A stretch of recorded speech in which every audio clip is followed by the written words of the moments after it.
Hello, hello, hello. How are you guys doing today? Okay, so today I want to talk about the career of Colleen Ballinger. But let me explain to you how I got to making this video today. I actually have not made a video about Colleen Ballinger in quite some time. I think it's probably been like... I said I was going to make a video like every month, reminding people of what happened with Colleen Ballinger. But I think that everybody knows, in all honesty, number one. Number two, her career is not doing good, and I don't think that I need to continue to make videos over and over and over again just explaining what happened 2 years ago. But this video is a little bit different because I was thinking about this last night, and I got kind of in my head, and I was like trying to go to sleep, and I just couldn't get Colleen Ballinger out of my head, and so it was nightmares. No, I was thinking last night, okay, let's rewind for a second. So, like I said, I haven't made a Colleen Ballinger video in quite some time, and I wasn't planning to make a Colleen Ballinger video today. In fact, I was planning on making a Sister Wives video today because last night was the premiere of season 20 of Sister Wives. I have all of my notes written down, and over on my Peter Watches TV channel, I will be doing my reaction to the premiere of season 20 of Sister Wives. But I was laying in bed last night, and I was thinking about it being the last 2 days of September, and now for me, summer officially ends October 1st. That's kind of how I look at the official end of summer.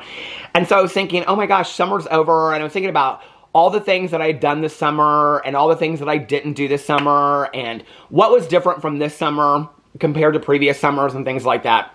And I was thinking about how 2 summers ago, I was filming on the front porch a lot, and I'd kind of forgotten, and I remember, like, filming outside late at night. Now, if you guys remember around the time that the Colleen Ballinger supposed cancellation happened, I was filming videos, like, I would film videos at 12:30, 1 o'clock in the morning outside to post the next day. And I would film these videos, and they were in the dark, and the lighting was horrible. But there was so much going on at that time that I would film videos so that I could get them up the next day and things like that. So I was filming videos late at night 2 summers ago, and I'd kind of forgotten about that. And I was like, I didn't, other than a review video, because I do review videos where I review junk food and stuff like that. Other than some review videos, and my vlog, I vlog every single day outside. Well, sometimes I vlog inside, but most days I vlog on the front porch. Other than that, I hadn't filmed, I don't think I filmed one drama video for this channel on the front porch this entire summer. Not one. And so I was thinking about, oh, the times they are changing, how they've changed, and that summer I was filming outside so much, you know? And I was like thinking about like what I was filming about that summer, and that I was filming a lot of videos about Colleen Ballinger. And then I was doing this comparison that summer of Colleen Ballinger and the allegations against Colleen Ballinger to James Charles. And then the article about James Charles came out, I think in Cosmopolitan, Please Uncancel Me. And so I covered that article, and I was talking about James Charles, and I was talking about Colleen Ballinger, and I was talking about James Charles, and I was talking about Colleen Ballinger, and I was comparing that summer a lot. Not necessarily their careers, but their supposed cancellations. And I say supposed cancellation because I'm not a big believer in the word cancellation. I'm just not. I think that it's an individual word that we use. Like, when we decide that we're no longer going to, and I don't even think it applies, like, on that level either. When we decide that we're not going to watch somebody anymore, you know, it's just kind of like, okay, I'm not going to watch you anymore. I've had enough. And that doesn't even have to be for, like, a negative reason, you know? Sometimes people are like, you know what, I hung around for a while, it was fun, I'm on to other things, my interests have changed, things like that. You know, for years and years and years, I've talked about influencers that I don't believe bring their audience with them for the journey. So, for example, you know, people that, like, are 35 and they started their careers when they're 20, but what they're doing is not a whole lot different than what they did when they were 20. And so a lot of their audience that found them, like, when they were, let's say, in high school or college, is now they've grown up, and, you know, they're have careers, and they have kids, and they're married and things like that. And that influencer is still doing, you know, like, funny little videos and trend videos and things like that. And I don't know that I think they've brought their audience with them to where they're, like, doing, you know, like, let's redecorate our apartment, which would probably be appealing to those people. I don't know that I would necessarily call that cancellation. I don't think I would call that cancellation at all. And I think there's a lot of you out there that are like probably nodding your heads. They're like, oh yeah, that happened to me with a lot of people. That there were people that I used to follow, but then I kind of like aged out of it, or I wasn't really interested in that anymore, you know? And our interests change over time. Things that I used to watch 5, 6 years ago are not the things that I watch today when I turn on YouTube. You know, today, if you looked at my history, it's a lot of singing competitions, you know, like Britain's Got Talent, America's, you know, it's all the singing competitions, and it's the auditions that make you cry. And that's a lot of what I watch at night. I didn't really watch that stuff, you know, 6 years ago. And so my interests have changed, and I think a lot of people's interests change over time. And so, is that cancellation? I don't think that's necessarily cancellation. I just think that that means that we choose to watch something different. And so, that's why I use the word supposed cancellation. I also really have a hard time saying it's a cancellation when, you know, if you look in the real world, okay, and somebody loses a job, let's say that they do something unethical at their job, and they lose their job, and they literally cannot get rehired anywhere else. Like, they cannot, like, let's say if whatever field they work in, let's say if they, you know, work in the medical field or something, and they literally cannot get another job in the medical field, and they've gone to school for that, and it's crushed their dreams, and they can't get another job in the field, and they end up, I don't know, like, you know, having to have 3 jobs and things like that just to pay the rent, and they've like had a lot of their friends be like, you know what, like, you're not who I thought you were, and so a lot of their friends have just left them, and it's just kind of like, I think that is what a real world cancellation looks like. I have a hard time looking at the word cancellation when it applies to these influencers that still are living in $10 million homes, that are still making money, that are still making large sums of money, many of them, getting sponsorships, and have never been forced into a position like some other people. And so for me, I don't know that I necessarily, like, the idea of cancellation to me, I don't know. They also have, you know, a lot of these people still have large fan groups where people stick around them and will defend them at any expense. So to me, it's like, how canceled are you really if you still have people that will always stand by you? I don't know. For me, the word cancellation, I feel like it was kind of like a hyped word like 5 or 6 years ago. Cancel culture, cancel whatever. It's like this, I think more the intent of trying to cancel somebody was what people were really talking about. But there's only, when I look back on my, like, covering YouTubers in the past, I mean, 9.5 years over here, influencers, TikTokers, or whatever, I can't really think of that many people that have truly been canceled. And what I mean by that is that they have completely left the platform, and that they are, like, you know, working something completely out of the field, not because of their choice, but because they were forced in that position to put food on the table. Very, very few can I even think are in that position. And when I think about the people that I've covered over here, especially people that have done pretty horrendous things, a lot of them still have thriving careers today. And so last night, I was laying in bed and I was thinking about 2 summers ago and filming outside. It really had nothing to do with Colleen Ballinger. I wasn't thinking about Colleen Ballinger really at all. I was thinking about what was different this summer compared to, if you don't watch my vlog, Peter Vlogs, I reflect a lot on the past. I learn a lot from the past. And so I was thinking a lot about how this summer had been different than the previous summers. And so I was thinking, you know what, I didn't really film out on the front porch a lot.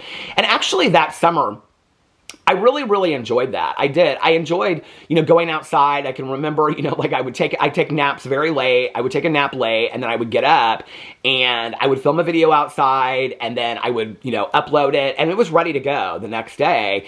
And then I would go to the pool. Oh, that's why I was doing it. I would film them late at night so I could go to the pool the next day.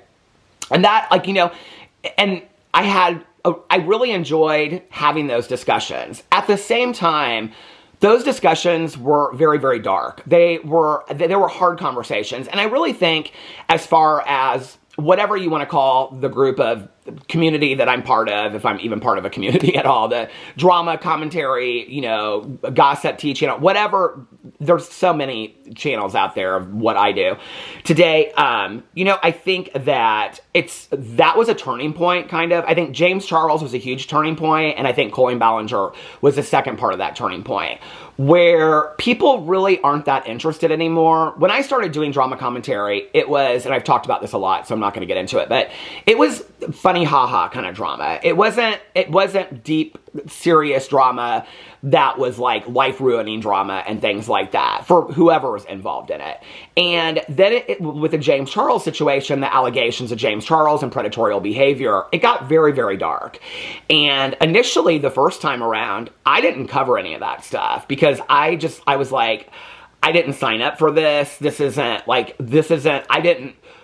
I didn't really know what to do with that, in all honesty. The second time around, I did talk about it because I thought the conversation was important.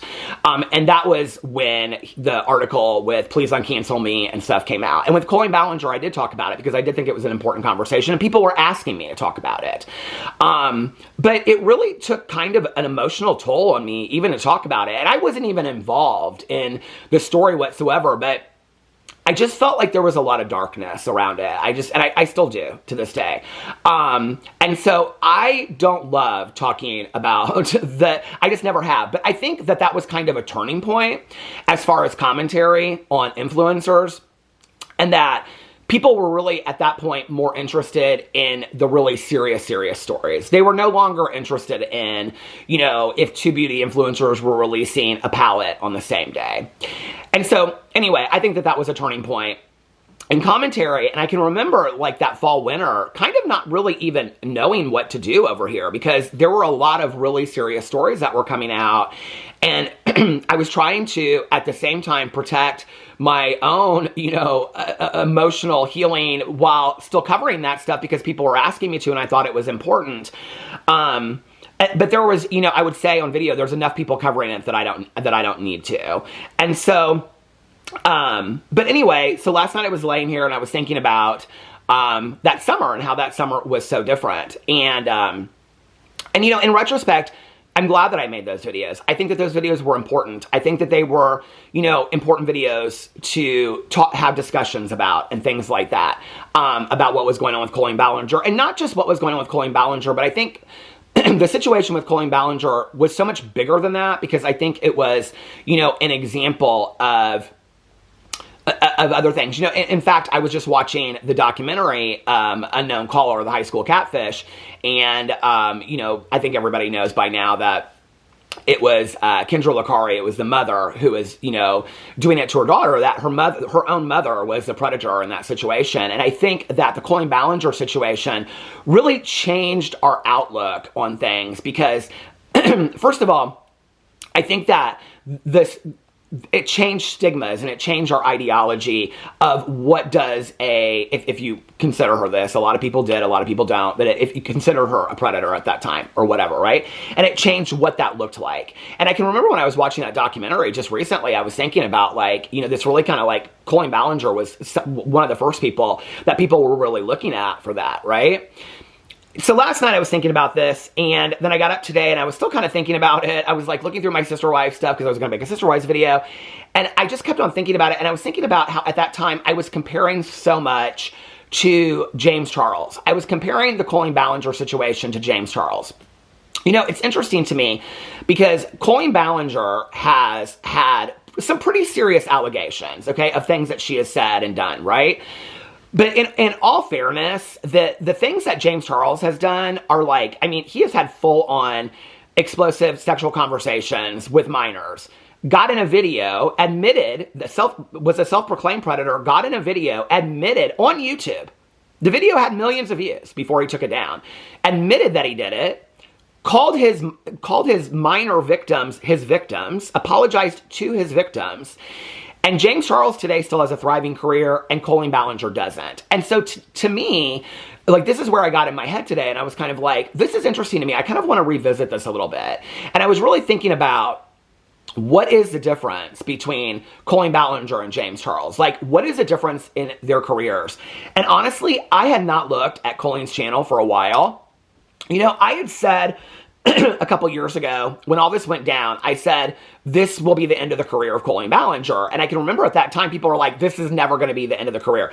Well, I think it's how do you define a career, right? Like, if you mean that she still is posting videos and she's getting 10 to 20,000 views, yeah, like, okay, she has a channel where she's posting videos and getting 10 to 20,000 views of the people that are still hanging around.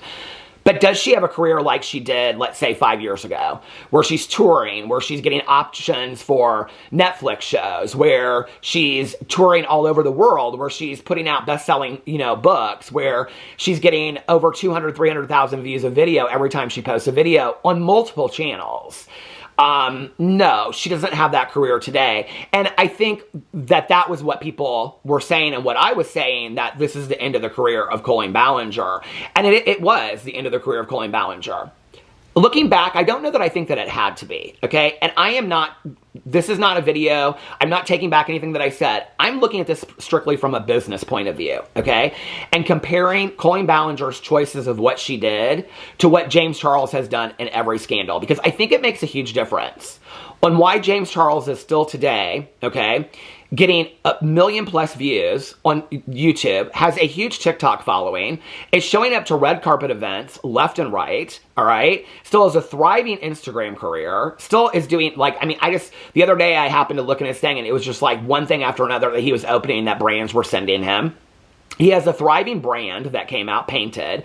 And so it's like, okay, James Charles, that has all these horrific allegations that people know, and people defend it and are like, oh, that was so long ago, just let it go, blah, blah, blah. Why is James Charles still have a thriving career, and Colleen Ballinger, her career is basically over? I mean, it really is. And I'm not, I know when I say that, people will be like, still has a career. She does, but there's not much going on over there, okay?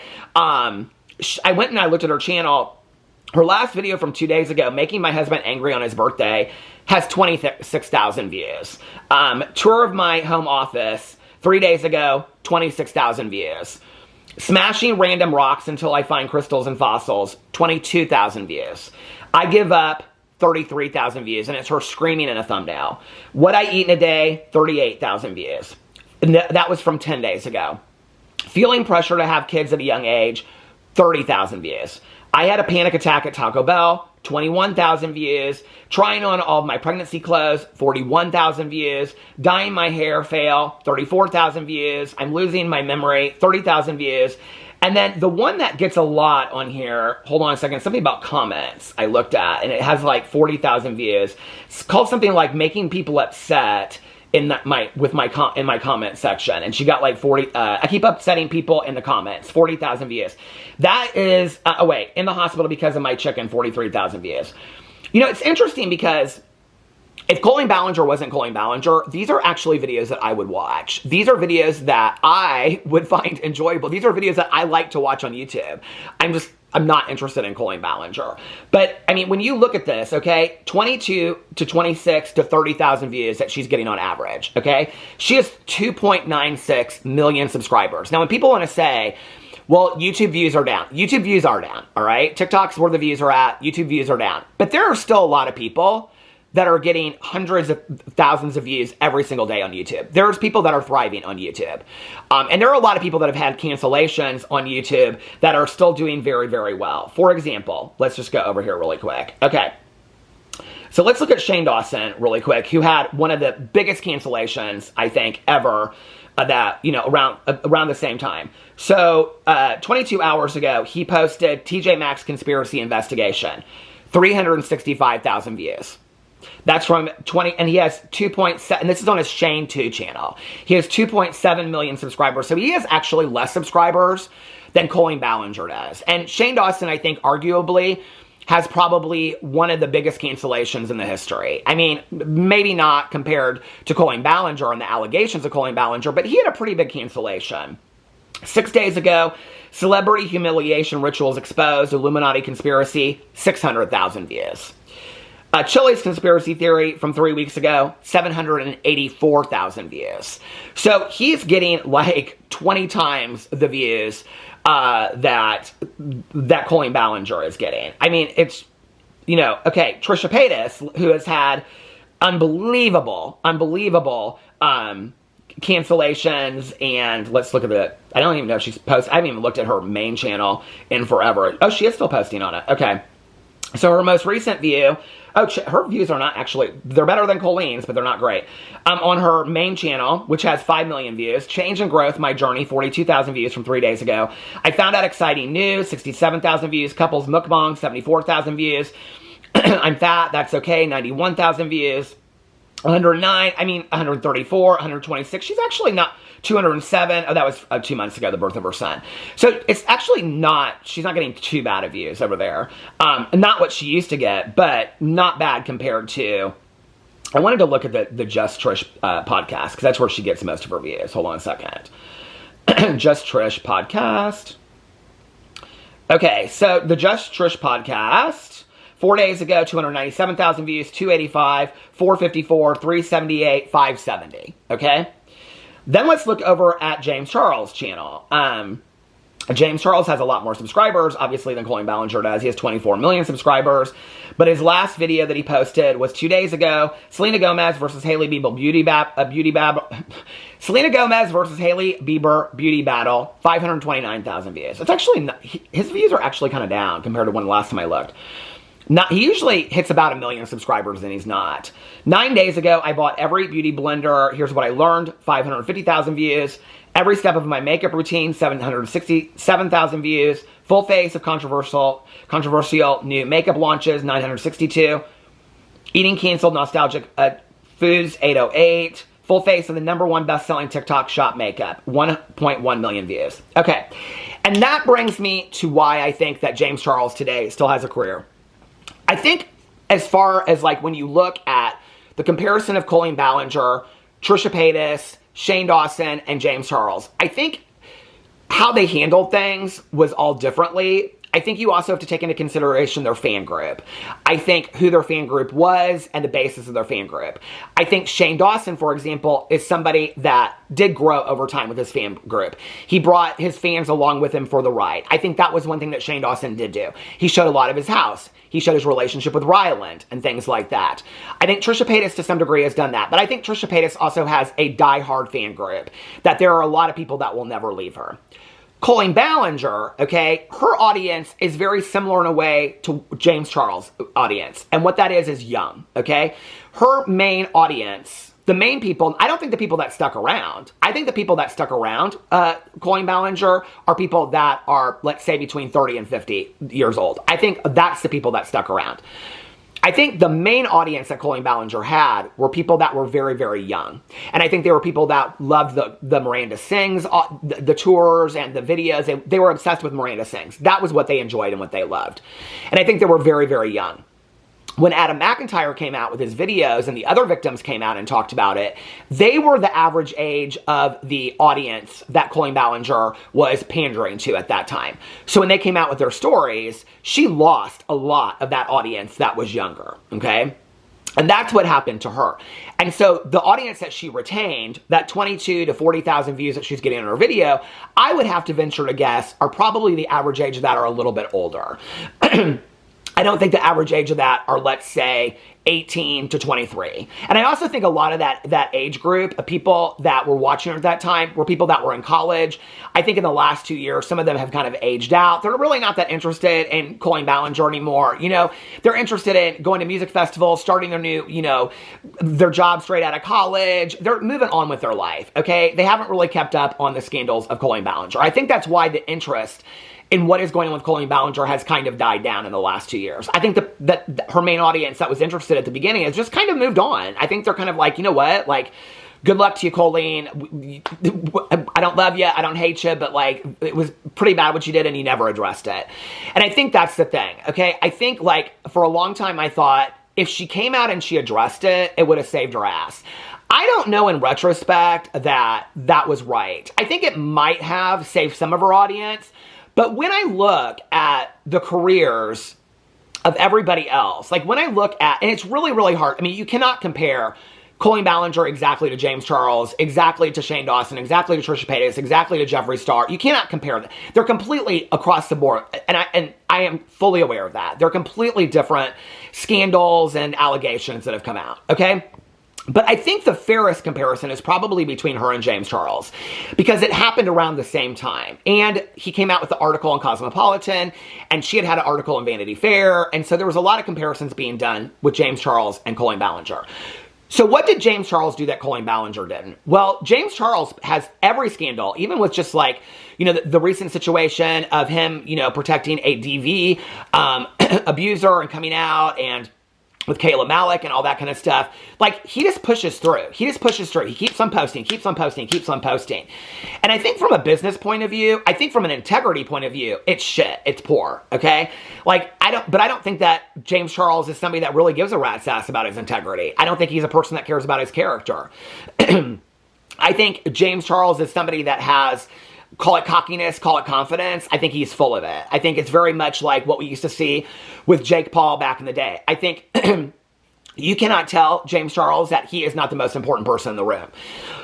So he's not really going to ever be taken down by anything that happens online. I think at this point, there's not really a whole lot that could kind of come out about James Charles that would be career ruining for him, because he just continues to push through.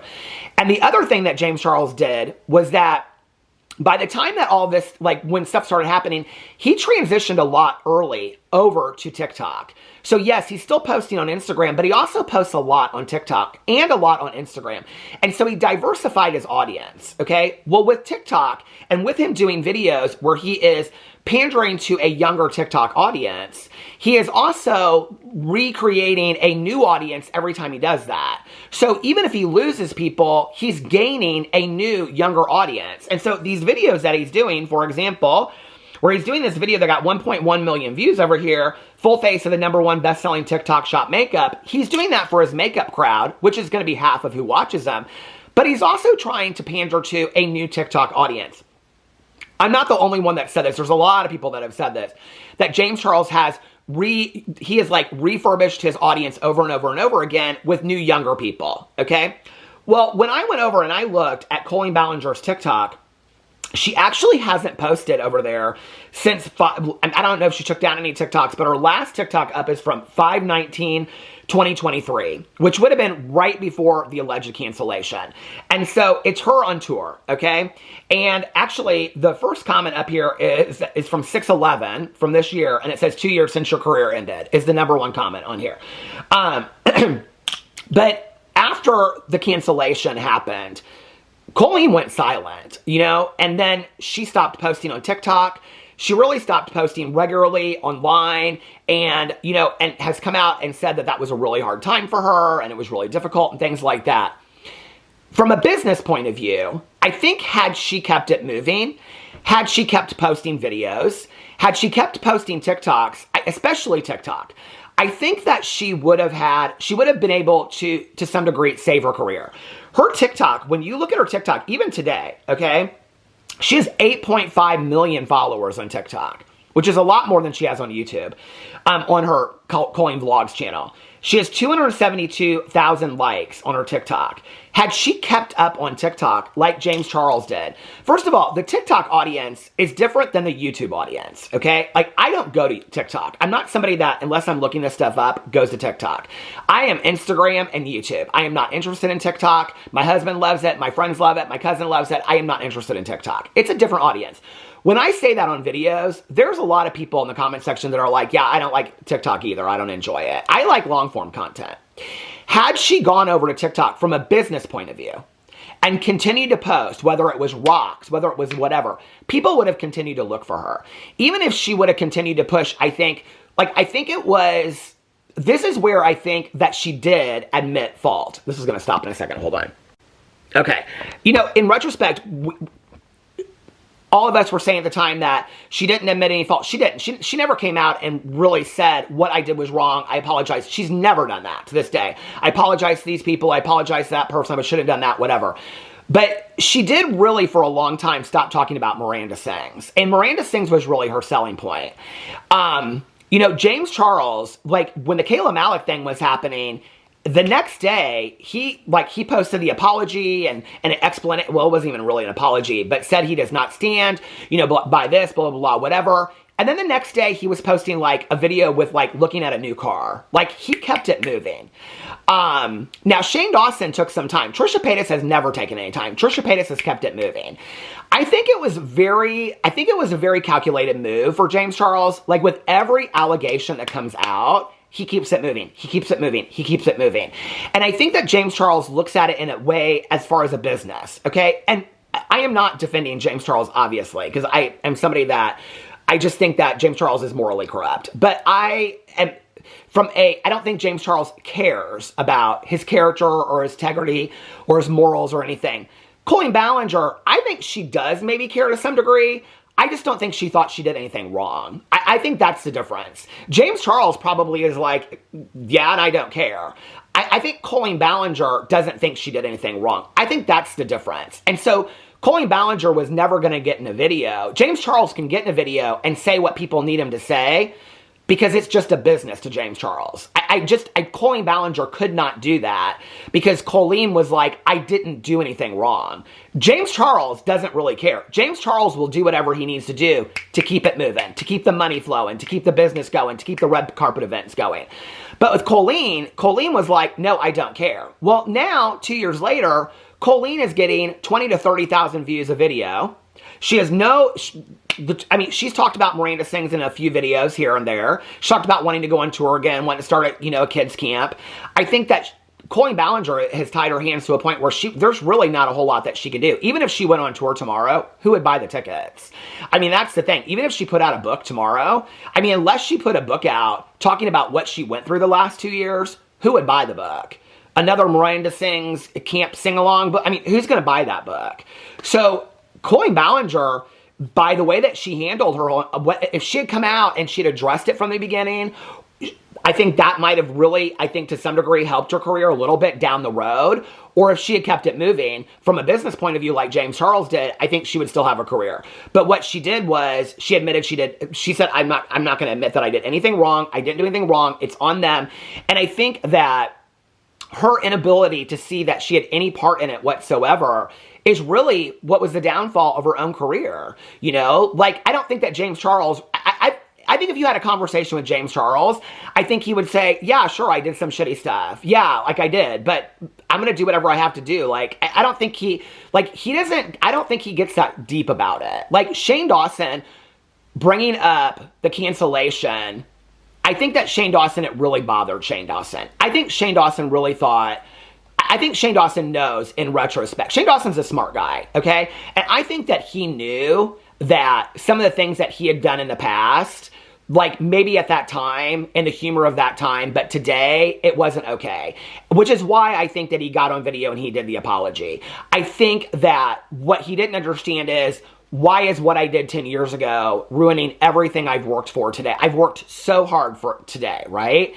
And I think that was where Shane Dawson, I think Trisha Paytas is very similar to James Charles in some degree, that she just don't care. She's just going to keep it moving. She's just going to keep it moving. Now, today, Trisha has been much less problematic. I mean, I don't keep up with her as much, like, at all, really. But she doesn't appear to be, I don't know what's going on with Trisha, in all honesty. But, like, I think she's, doing her thing over there and whatever. So I don't really know what's going on with Trisha. I haven't made a video on Trisha in forever. But I think when you look at how people handle their cancellations, it's interesting to me that at that time, one of the big conversations with Colleen was that she hired this attorney, right? And then we find out that the only thing that the attorney really did was that got online and addressed the green face versus black face situation. I think the fact that Colleen hiring an attorney, which I think was her way of saying, don't fuck with me, okay, because I got an attorney, I think really backfired on her. I think because we all were talking about it and who the attorney was and who he had represented before, and then the attorney didn't do anything, and then she got rid of the attorney, and it was like, well, then why did you get the attorney to begin with? You getting the attorney is almost you admitting fault that what you did was so bad that you're going to have to get a defense attorney to defend yourself, or at least somebody, your husband, your friends, your family, somebody is telling you, Colleen, you better get an attorney. But nothing happened with that attorney. She didn't sue anybody. Nothing came out about it. Nobody sued her. I mean, nothing happened with the attorney. So her getting the attorney herself was kind of like, I mean, it's interesting because we don't really talk a lot about what happened at that time. I mean, I'm sure some channels have, but like what was going on at that time? Like her hiring the attorney, to me in retrospect, is admitting fault. Like it's her saying, yeah, like I know that I need to protect myself because I fucked up. But she never got on video and did that. I don't know in retrospect. I mean, that's really a question more for you than it is for anybody else. I think where it stands today is I think people are like, you know, the people that were hurt by Colleen Ballinger have moved on. They're living their lives. I think that the majority of people out there, I don't think there are that many people out there that are that angry or that think about Colleen on a daily basis. I think there are people that moved on rather quickly, that didn't take it that seriously, and were like, it just is what it is, and I don't believe it anyway, and they've stayed fans of Colleen's forever. I think there are people that check in with her from time to time. I think there are people that kind of phased out and were kind of like, you know what, I'm kind of over the Miranda thing anyway, and this is a lot, and this is not what I'm here for. I think this is probably a big part of it. I think the big group that lost her was, like, I was here for a good time, this ain't a good time, and I'm not here for the drama, and this was supposed to be fun, and I'm out.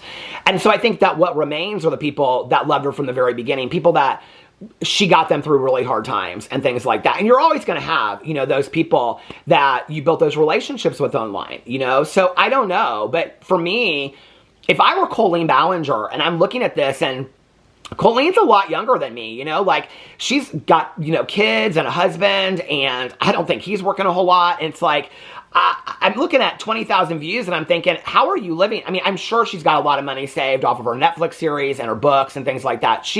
I'm sure she's got tons of money saved, but can it last her for the next 40, 50 years of her life? I don't know, you know? It'd be interesting to know if she's like at home sitting there thinking like, what's my next move going to be? Because I just don't think that cleaning rocks for 15 to 20,000 views a video is going to pay her bills for the next 30 years. And I mean, what's her next plan? I'd be interested in knowing that. But I also think that the thing that Colleen didn't do at that time was she didn't see herself from a business point of view of how to handle it. And I think that she was hiring image consultants and attorneys and things like that, because really what she was doing at that time was admitting fault. And I don't know that I saw it at the time, but I think that she could never get on camera and say that. You know, I will say in retrospect, I don't know that if she had gotten on camera and said, yeah, I did these things and I apologize, there's a part of me that really feels like that really would have saved a lot of her career. But I don't know. I think it would have shut up people. I think it would have stopped the story from going on for as long as it did. I mean, the ukulele video, I think, was not great. I think that was probably, like, I mean, when I think about the 9.5 years that I've been, or 9 years that I've been on YouTube, I mean, that ukulele video was probably one of the worst responses I've ever seen that will go down in history forever. I mean, that moment alone, right? Like, I think was probably, people looked at that and was like, oh, Colleen, that's a mess, you know? And that's not what I'm talking about keeping it moving. That's not what I'm talking about keeping it moving.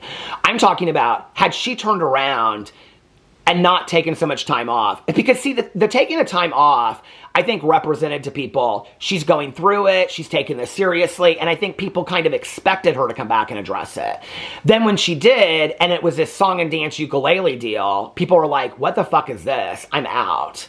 Had she just kept it moving and come back, like James Charles does, and just did a video like, these are the rocks I collected, I think it would have confused people, but I think she would have lost less few people. And here's the thing at the end of the day, okay, when we want to have a discussion about, well, what she should have done, or what, she never did come out and apologize, okay? So she did keep it moving, she just waited until she kept it moving. And then she never addressed anything anyway. So had she kept it moving at that time, I don't know that it would have hurt her any more than it did, you know? But at the end of the day, it's going to be interesting to see what Colleen Ballinger does next. I mean, like, she still has a career, but it's not a great career compared to what she was getting. It'll be interesting to see what she does next. So let me know what you guys think in the comment section below. I love you, and I will see you tomorrow. Bye.